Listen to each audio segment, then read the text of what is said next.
إن الذين قالوا ربنا الله ثم استقاموا تتنزل عليهم الملائكة ألا تخافوا ولا تحزنوا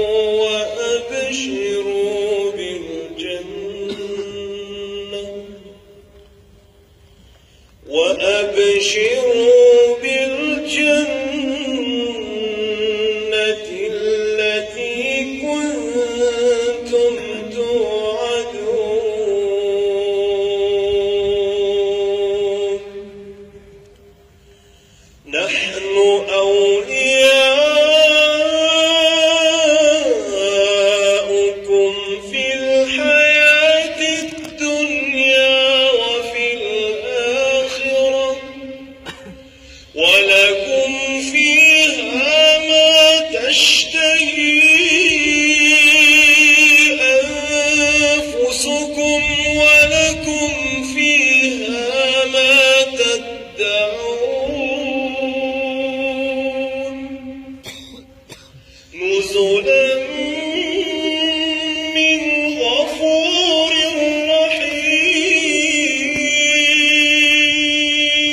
رحيم ومن أحسن قولا ممن دعا إلى الله وعمل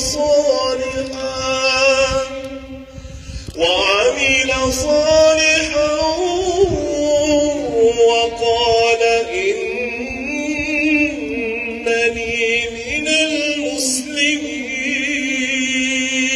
المسلمين ولا تستوي الحسنة ولا السيئة ادفع بالتي هي أحسن فإذا الذي بينك وبينه عداوة كأنه ولي حميم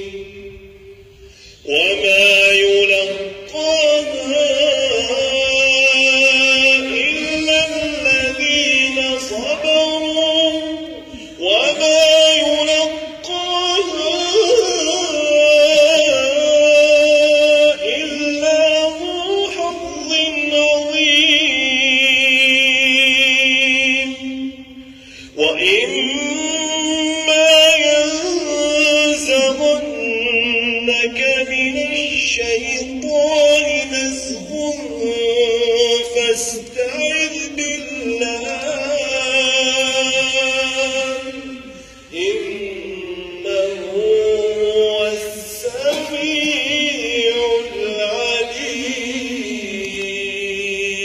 العليم صدق الله العظيم سبحان ربك رب العزة عما يصفون وسلام على المرسلين والحمد